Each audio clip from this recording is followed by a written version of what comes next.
Kihistoria, wazo la mpango mpya wa ulimwengu limekuwa likitumiwa kuelezea mabadiliko makubwa ya nguvu za kisiasa, kiuchumi baada ya vita au mivutano mikubwa.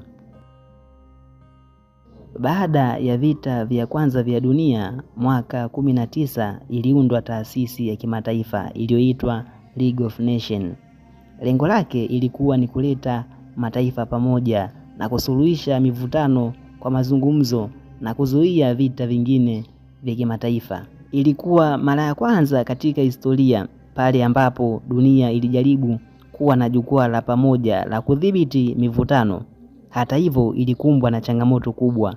Baadhi ya mataifa makubwa hayakushiriki kikamilifu. Hata hivyo, haikuwa na nguvu ya kutekeleza maamuzi yake kwa njia ya kijeshi. Matokeo yake haikuweza kuzuia kuibuka kwa vita vya pili vya dunia.